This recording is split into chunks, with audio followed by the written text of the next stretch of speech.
Next feature is universal adult franchise, means one person one vote one value।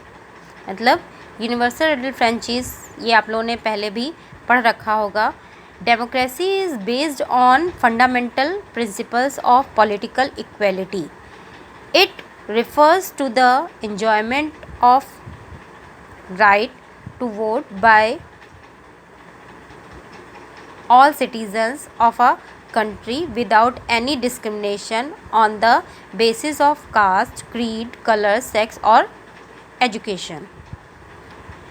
Universal adult franchise जो होती हैं उनमें जो भी लोग होते हैं किसी भी कंट्री के, उनमें किसी भी तरह का की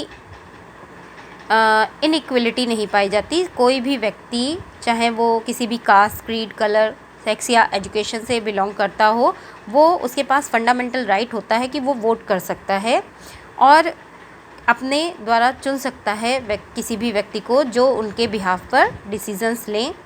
In India, all men and women of 18 years of age above are given right to vote. Thus, we have universal adult suffrage in India.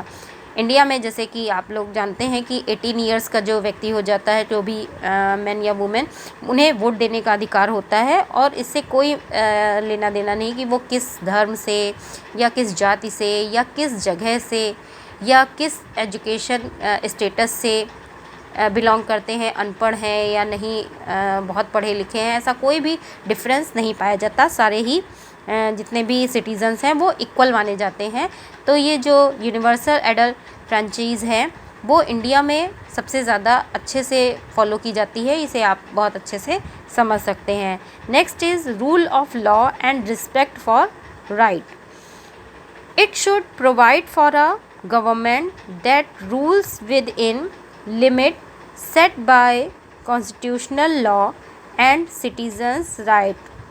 Exactly we mean by rule of limit law, the rules of law also involves equality before law, which mean that each citizen has an equal ability to seek the receive justice। Rule of law मतलब यहाँ पर जो हमारी जो judiciary है, जो हमारे law का सिस्टम है, वो गवर्नमेंट से अलग होता है। इसमें गवर्नमेंट किसी भी तरह का हस्तक्षेप नहीं करती है। ये कॉन्स्टिट्यूशन पर के बेस पर बनाए जाते हैं और हर एक सिटीजन्स को ये राइट होता है कि वो उसको इक्वल एबिलिटी मिल सके, किसी भी तरह से जस्टिस पाने के लिए या उसके वो न्याय पाने का पूर्ण अधिकारी होता है। उसमें कोई भी व्यक्ति लॉ से ऊपर नहीं माना जाता है, कानून से ऊपर कोई भी व्यक्ति नहीं माना जाता है और हर व्यक्ति को ये अधिकार है कि वो अपने लिए न्याय पा सकता है। इसमें किसी भी तरह की कोई प्रॉब्लम नहीं आती है। इसके लिए कुछ राइट्स दिए गए हैं सिटीजन्स को, जैसे कि राइट टू थिंक मतलब सोचने का अधिकार है उन्हें पूरी तरह से। Right to freely express their opinion, लोगों को अपनी ओपिनियन को एक्सप्रेस करने की आज़ादी है। राइट टू फॉर्म एसोसिएशन, उन्हें किसी भी तरह का एसोसिएशन, किसी भी तरह का ग्रुप बनाने की आज़ादी है। राइट टू प्रोटेस्ट, वो किसी भी तरह की अगर उन्हें लगता है कि गवर्नमेंट उनके अगेंस्ट वर्क कर रही है या गवर्नमेंट के वर्क उनको समझ में नहीं आ रहे होते हैं तो वो प्रोटेस्ट कर सकते हैं।